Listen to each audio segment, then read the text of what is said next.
Una sa lahat, sa pulsa video, dalawang lasing na sakay ng motorsiklo sumalpok sa poste sa Taguig. Isang patay. Ito pang isang aksidente. Truck, nagdire-diretso hanggang sa nahulog sa bangin. Kamusta kaya ang apat na sakyan? Ang buong detalye ng mga disgrasyang yan, abangan. Magandang gabi Pilipinas sa Frontline Tonight. 125 million pesos na confidential funds ni VP Sara Duterte na i-deliver daw ni Ramil Madriaga sa iba't ibang lugar nang wala raw isang araw. Akusasyon ni Madriaga, dating Pangulong Duterte, binalak daw na ipapatay sina Pangulong Bongbong Marcos at dating Senador Antonio Trillanes. 26 na kongresistang nadadawit sa mga anomalya sa infrastructure projects, sinilip ng Ombudsman sa ang kanilang salin. Lagpas 30 pesos kada litro ang binaba sa presyo ng diesel ngayong araw. Pinagsama yan na rollback at fuel subsidy. US President Donald Trump dumipensa matapos batikusin ng AI-generated photo na ala Jesucristo. At sa pabaong Pampa-Good Night, American family magkakasamang nag-hike sa pinakamataas sa bundok sa buong bansa, ang Mount Apo.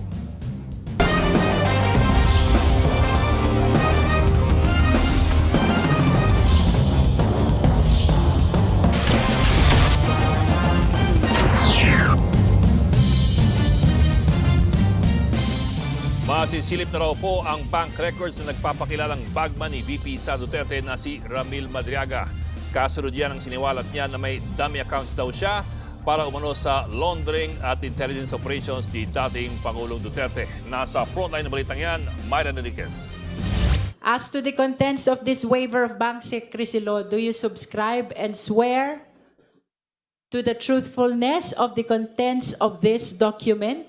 You do. Opo, Madam Chair, I do. Sa impeachment Thank you. hearing So, you mismo may ng proceed. House Justice Committee, pumirma ang umano'y bagman ni Vice President Sara Duterte na si Ramil Madriaga ng isang waiver. Ito ay para masilip ang kanyang bank records.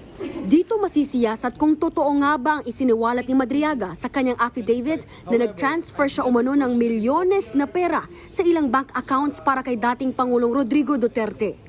Despite only earning 100,000 pesos or to 150,000 pesos from my services to PRD, millions of pesos went through bank accounts opened for me by close associates of PRD. I admit that during PRD's term as president, I served as a dummy for the transfer of large amount of money. Kung saan yan ginamit, giit ni Madriaga, These were opened by people close to PRD who informed me that money will be transferred to these accounts for intelligence operation and for laundering. minsan na rin daw siyang tinawagan noon ni Digong para sa pag-withdraw at paghatid umano ng pera sa Malacanang. I distinctly remember that PRD directed me on 3 separate occasions to pick up 100 million from a bank inside the mall in Lubao, Pampanga, which were all delivered to Malacanang. Ibinunyag din ni Madriaga ang umano'y term sharing at planong destabilisasyon kay Pangulong Bongbong Marcos na pagkasunduan daw noon ng kampo ng mga Duterte at Marcos na bababa si PBBM sa pwesto sa 2025. BBM was able to convince PRD to have Sara as BBM's vice president. However, they also agreed that by 2025, BBM will voluntarily step down to give way for a Sara presidency. Kinausap din umano ni dating Pangulong Duterte ang AFP sa mga posible nilang gawin sakaling hindi sumunod sa napangakuan si Pangulong Marcos. I remember that one of the plans considered was to sabotage BBM's administration by using some of BBM's own men to reveal supposed corruption issues that will serve as a precursor for an impeachment for complaint.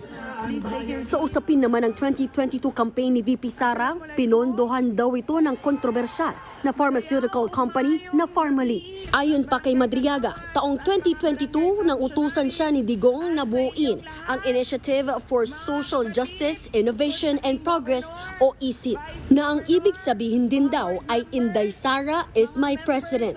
Kabilang umano sa mga nagpondo dito ang financial officer ng Pharmally na si Lin Wei Xiong. 175 million pesos daw ang ibinigay niya. As I recall, the money was placed inside several large backpacks and bags. Lin Wei Xiong was present when I received the said amount together with 2 other individuals. Nagbigay din daw ng financial support sa isip ang isa pang executive ng Pharmally na si Michael Yang. Inutusan din daw ni Digong si Madriaga na kunin ang 100 million pesos na funding mula naman sa isang maestrado link na kinilalang si Tony Yang, ang kapatid ni Michael Yang. Matatandaang nasangkot ang Pharmally sa kontrobersya dahil sa maanumalya nitong kontrata sa gobyerno para sa COVID-19 medical supplies. Sa usapin naman ng confidential funds ng BICE, tila iisang tao lang daw ang nagsulat sa ilang acknowledgement receipts dahil sa pagkakapareho ng pattern ng mga letra, alignment at pirma. Base yan sa pagsusuri ng National Bureau of Investigation o NBI sa mga nasabing dokumento. Kinumpirma rin ng Philippine Statistics Authority na walang anumang record sa kanila ang mga pangalang nakasaad sa resibo gaya ni na Mary Grace Piatos. Samantala, hindi pinagbigyan ng Commission on Audit ang apela ni VP Sara para i-review ang inisyong notice of disallowance sa kanyang confidential funds. Dahil dito, ipinababalik ng COA ang nasa 73 million pesos na confidential funds ng OVP. Sa pahayag naman ng legal counsel ni VP Sara na si Attorney Paulo Panelo, nabigo raw si Madriaga na madepensahan ang isinampang kaso sa kanya ng BICE na perjury dahil umano sa kasinungalingan. Wala rin daw saysay ang mga ebidensyang inilatag niya. Ipatatawag naman ng komite sa susunod na pagdinig sina dating Senator Antonio Trillanes at ang Anti-Money Laundering Council. Ipinasusumite kay Trillanes ang mga dokumento para sa pagtalakay sa umano'y unexplained o ill-gotten wealth umano ni VP Sara. Ipadadala naman sa AMLAC ang kanilang report sa mga suspicious bank transactions ng BICE at ng asawa niyang si Attorney Man Scarpio. Nagbabalita mula sa Frontline, Marian Enriquez. News 5. 26 na kongresista na hinihinalang sangkot sa mga manumalyang infrastructure projects inimbestigahan ng Ombudsman. Ayon kay Assistant Ombudsman Migo Clavano, sinumite na sa Kamara o sinumite na ng Kamara ang mga SALN na mga iniimbestigang mambabatas. Ito raw ang unang batch sa mga SALN na sinumite sa kanila. Hindi muna pinangalanan ng Ombudsman ang mga mambabatas na pasok sa kanilang imbestigasyon. Pero hindi lang daw ito limitado sa controversial na flood control scandal. Sinagot ni Clavano ang mga kritikong nagsasabing tila nabaon sa limot ang imbestigasyon sa katiwalian. This is the best time to curb corruption kasi pinapag-usapan na ho natin to eh. Hindi naman nawawala po, ang investigation lang po ay ongoing, pero syempre hindi lang din namin pwedeng i-telegraph lahat ng punches natin.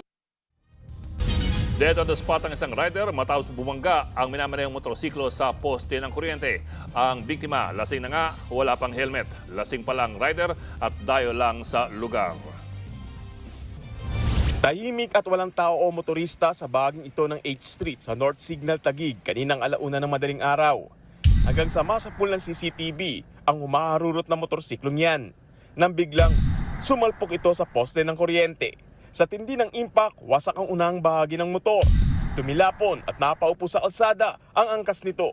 Habang ang rider nakadapa sa motor at walang malay. Nakatayo naman